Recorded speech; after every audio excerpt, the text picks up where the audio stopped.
వాస్తురీత్యా మీ ఇంట్లో ఉన్న ఎలాంటి నెగటివ్ ఎనర్జీకైనా క్షణాల్లో రెమెడీ ఇవ్వబడును. మీ ఇంటికి ఎలాంటి డ్యామేజ్ లేకుండా తక్షణమే పూర్తి పరిష్కారం.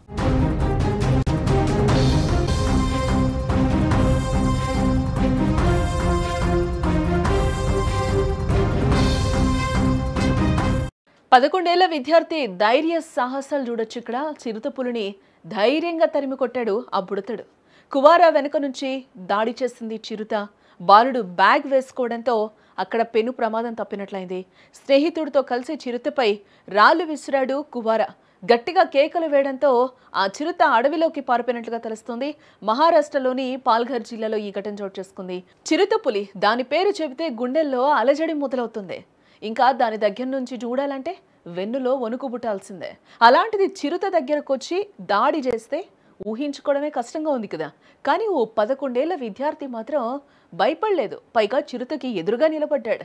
ఓవైపు గాండ్రిస్తూ పంజా విసురుతుంటే చిరుత దానికి ఎదురుగా దూసుకెళ్లాడు.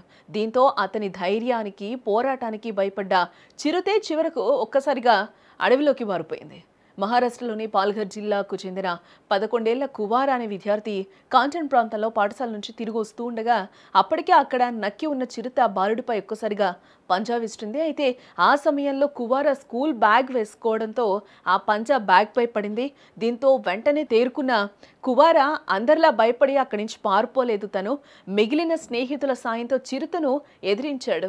రాళ్లు, కర్రలతో దానిపై ఒక్కసారిగా దాడి చేయడం జరిగింది.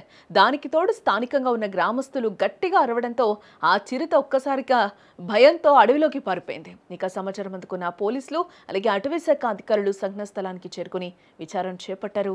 చిరుతపులిని గుర్తించడానికి కెమెరా ట్రాప్లను అలాగే థర్మల్ డ్రోన్లను ఉపయోగిస్తున్నట్లు కూడా వారు చెప్పడం జరిగింది. మరోపక్క చిరుతను పట్టుకునేందుకు బోన్లను కూడా ఏర్పాటు చేసినట్లుగా ఫారెస్ట్ డివిజన్ అధికారి చెప్పడం జరుగుతుంది. దాడిలో కువారా చేతికి గాయం కావడంతో ఆసుపత్రికి తరలించాడు అతన్ని. చిరుతను ధైర్యంగా ఎదుర్కొన్న కువారాను అధికారులు అభినందించారు.